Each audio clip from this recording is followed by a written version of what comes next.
अभी अधिक मास का शुक्ल पक्ष चल रहा है। इस साल सावन के अधिक मास का पहला प्रदोष व्रत 30 जुलाई 2023 रविवार को है। यह रविवार को होने के कारण रवि प्रदोष व्रत होगा। अधिक मास हर 3 साल में एक बार आता है, इसलिए इसमें व्रत त्यौहार का विशेष महत्व होता है। तो आज की वीडियो में हम रवि प्रदोष व्रत की कथा सुनेंगे। इससे पहले चैनल को सब्सक्राइब नहीं किए हैं तो चैनल को सब्सक्राइब कर लें। रवि प्रदोष व्रत कथा।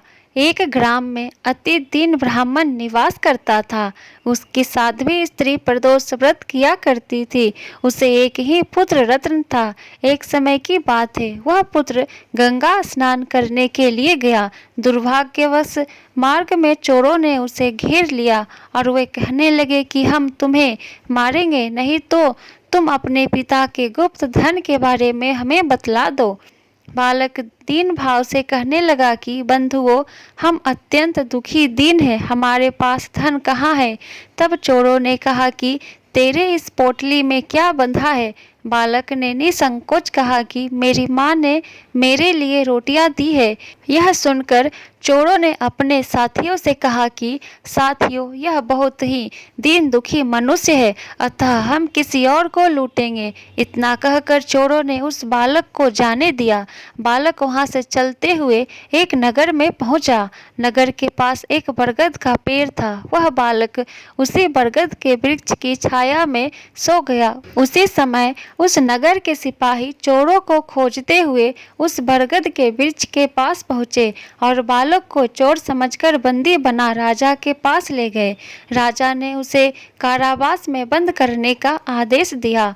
ब्राह्मणी का लड़का जब घर नहीं लौटा तब उसे अपने पुत्र की बड़ी चिंता हुई। अगले दिन प्रदोष व्रत था। ब्राह्मणी ने प्रदोष व्रत किया और भगवान शंकर से मन ही मन अपने पुत्र की कुशलता की प्रार्थना करने लगी।